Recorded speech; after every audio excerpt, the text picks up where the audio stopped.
Hi everybody, welcome to Mono Sound Lab. My name is Stijn and today I'm going to show you how to set up a dual solobus or dual Q buses on the Yamaha CL or QL console.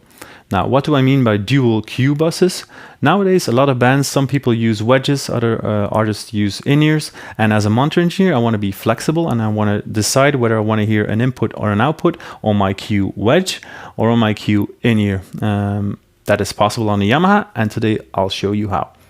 First up, we're going to go to the master screen for Yamaha, and then when you press the monitoring screen. That brings you into the monitoring tab. At the left, we need the Q tab. We press the button at the left, and that brings us into the Q settings menu. We have a number of options we can select there, whether your input is PFL, AFL, your PFL trim, same for outputs and DCAs. But the button that interests us most is the hidden button right here. Use matrix 7 and 8 as QB.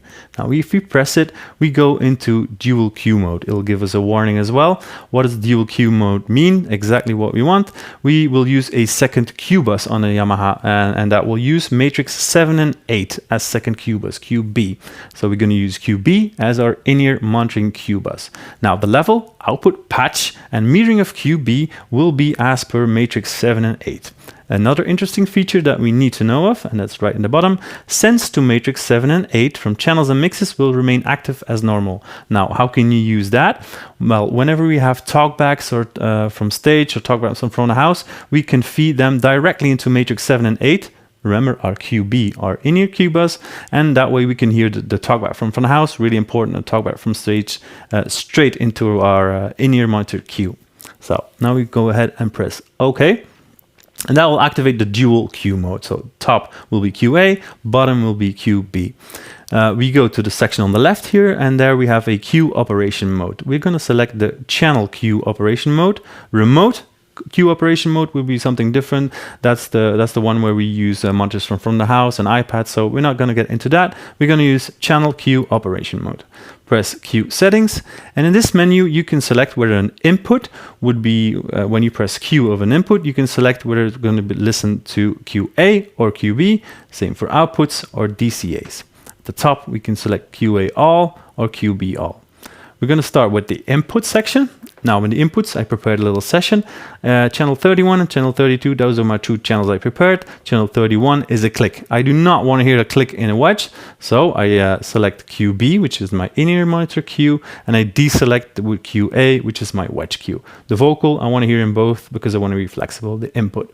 On the output section, the in-ears, I want to hear them in my QB, which is my in-ears. The wedge, I want to hear in both. Gives me flexibility, and the in-ears again QB. Now that's done. We've selected whether we want to hear it in which channel we want to hear in which Q, which output we want to hear in which Q. Now we're going to have to patch QA. Still the same as it was before. In the QA section, we press this one. We go to output digital, and the Q left, we'll select an omni that will feed my wedge right over there. If you want stereo, just patch the Q right as well. Now, remember, we activated matrix 7 as QB. So we're going to need to patch matrix 7 and 8 to my QB output, which would be my wireless in-ear output right over there. So we go to the mix matrix fader section. We select matrix 7. We patch matrix 7 to the output we want. In this case, it's my Omni 7 feeds my wireless in-ear. Omni 8 feeds the other side of my wireless in-ear.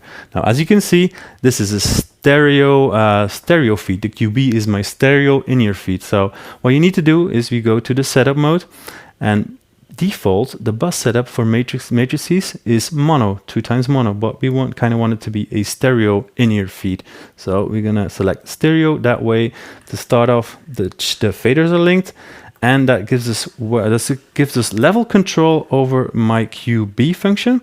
And on the desk, this will give us level control over the QA, which is in my wedge level. Now, because I want to be flexible, I want to be fast as a monitor engineer, I want to have control over the wedge level and the in-ear level always on the right side. Now we can do it on the Yamaha on the master section. The master A and master B, you can decide what it is. So I'm going to make master A my Q wedge level.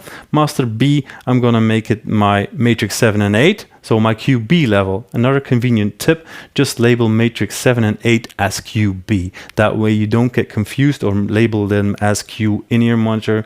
That way you don't get confused. So stereo fader, master fader A is going to be my QA. Master fader B is going to be my QB. How do you do it? You go to user setup, you go to the master section, select master fader A, and you select it to be my Q fader. There you go. Now, if you press fader B, we will select this fader B to be my matrix 8 or 7. You're linked as a stereo, remember, to be my QB. Now we labeled this QB, so now we have a Q and a QB fader on the console. Now the way I like to use it on the console is I never really feel the need to have a direct access over my Q level feeding my in-ear pack, so I can skip fader, master fader B, and I can use it for something else. Now you can use it, for example, to be a selected send master. Now what happens whenever you go to sends on fader mode, the send you select, the aux and you select will pop up. The aux master from that send will pop up as your stereo, your master B fader, which is really convenient. And sometimes, or most of the times, I really use the master B fader as a DCA fader. I use the DCA, I feed the ambient mics into that DCA, and that way I have a constant control, a direct access control over my crowd mics in the in-ear sense. So that's really a nice feature to have. So I hope you liked the video. If you have any comments, leave them in the section below, and be sure to like and subscribe. Thanks for watching. Bye.